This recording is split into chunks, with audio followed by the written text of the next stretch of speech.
I stopped this gentleman this morning, commuting on his way to work. He's gone through a couple of sets of red lights, so my colleagues have stopped him.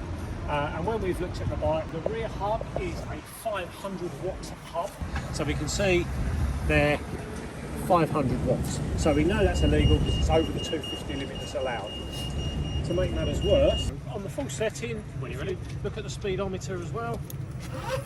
So, look at the speedometer, that is kilometres per hour. But with no weight on it, it's comfortably doing over 50 kilometres an hour, which is well over 30 miles an hour. So with him sat on it, you're looking at least sort of 25 to 30 miles an hour. And the brake on this one particularly, I'm pulling the brake in, it's just about stopping it. I've got to pull it right in. 25 to 30 miles an hour.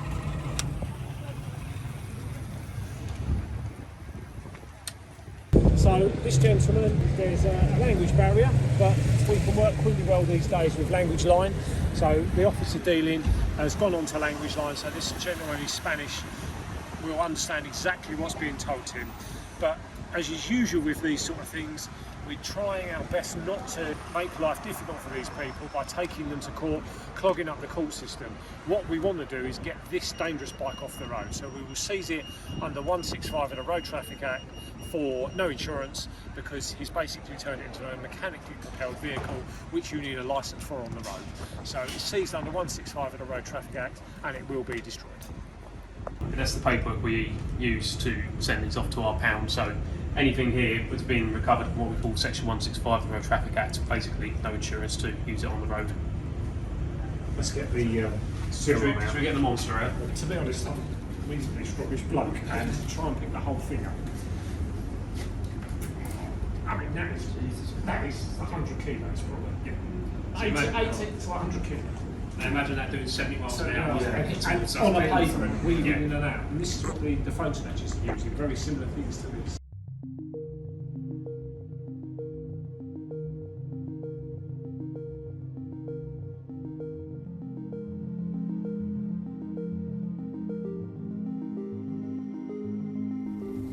Going down country, I think it might be behind the bus now. Yeah, behind the bus.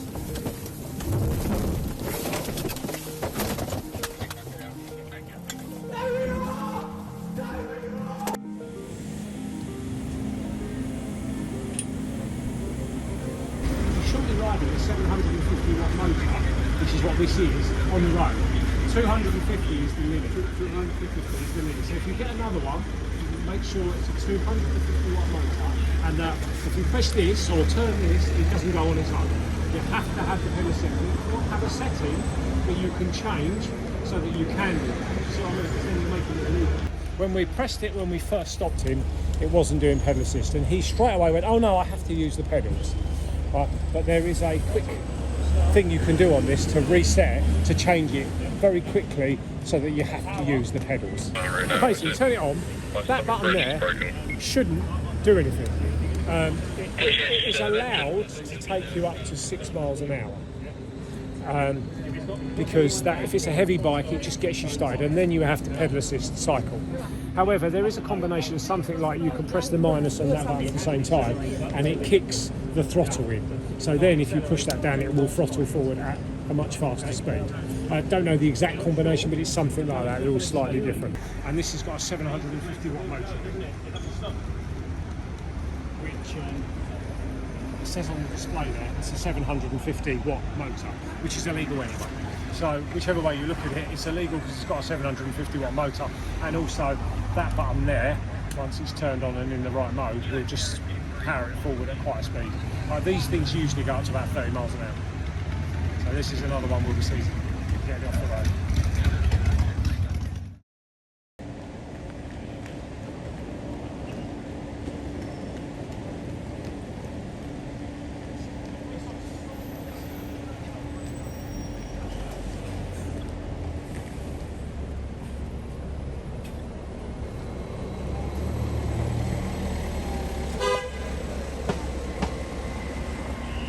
Especially around here. And I looked I listened, my bad for that. you know, like, fine. But when a police officer asks you to stop, you stop. Got you. And you've got to be aware that just because I'm not in what you might call a traditional police uniform. It does quite clearly say all over me police. Right. And I did shout quite loud, I'm a police officer. I'm a metal fan. It's loud in there. Okay, I appreciate so am I. that. Well, that's there we my go. colleague anyway. Right, sir, you got any ID on you? So just so you know, what we've got here is the gentleman saying he didn't hear. He's got headphones on, which there's no law against. Listening to his music nice and loudly. So we'll give him, you know, he's not going to get, we're not going to deal with that as an issue because, you know, I hear his argument. He's got his headphones on, someone's stepping out in the front of the road. Now I did what we call a number one stop, police. It's quite clear on police. But these people, he's riding along, he's got his music loud, he's gone for a red light, and his argument is, well, I didn't realise. Okay, fair enough. So what we're going to do, my colleague's going to issue him a fine for the red light, going through the red light, and we've had words around not stopping for a police officer, and that's how we deal with it. The problem is, what we get a lot of the time is people will stop, or will fail to stop because they've got something to hide. Having spoken to this gentleman, I don't think he's got anything to hide. I think he's legitimately just late for work, late for where he's going, and didn't quite realise the seriousness of not stopping. And that's fine, that's why we've dealt with it like this. However, many people that won't stop for us are because they've got things to hide, whether it's drugs in their pockets, they're looking to steal phones and we may have spotted them. There's lots of other reasons and criminality behind why we're stopping cyclists. It's an easy way for criminals to get around undetected. No licence plates, no vehicles to check through on their automatic number plate readers, so they do use them and we are aware of that. In any way, is this an EAPC, an electronically assisted pedal cycle? The pedals do not do, they will make it move, but very slowly. But as you can see by the size of this hub, we don't know the actual wattage of this one because it doesn't say it anywhere on it, but I'm guessing that's well over 1,000 watts in there, possibly even 2,000 watts. And this was seized. So we just stopped in chatting to a member of the public. I've noticed straight away his bike. It's a really nice, expensive EAPC, fully legal, and a lovely bike to see on the road. It's got a 250 watt motor. It will only go up to 250 miles an hour. It will only go up to 15.5 miles an hour with a pedal assist. And after that, as the gentleman's just said, it's him doing all the hard work. But there's the bike, and this is a good example of what a legal e-bike should be. This is an EAPC. We've checked it, it's legal, it won't go over the 15.5, hasn't got a throttle that will make it go, it's just pedal assist. This is quite an expensive one, but yeah, that's good, it's just a good example. Yeah, it looks it. He's done 500 miles on this week, he's only just added. Started for 6 weeks. 6 weeks. How much we sold £5,300. So that is a nice bit. Yeah, very nice bike. It's heavy, but it's nowhere near as heavy as those big elite batteries. And also, as you can see, there is no lithium. There is a battery built into it, properly maintained. It's got a proper charging lead and proper charging. You'll plug it in properly. So this is a good example of the sort of bike we like to see on the road.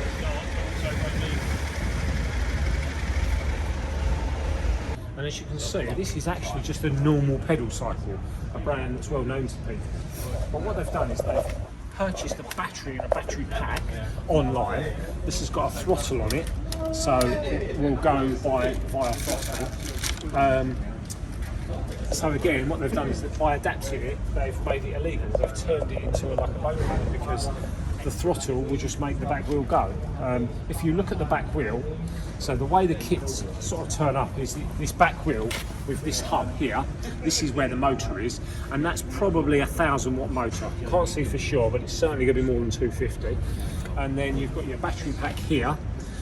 Sometimes they add another one. They add another one on the top so they get a longer life out of it. And there's your throttle and speed gauge there. But as you can see, the big issue with this as well is it's a fire hazard. We know a few months ago in a HMO in Hackney that there was certainly a death, if not more.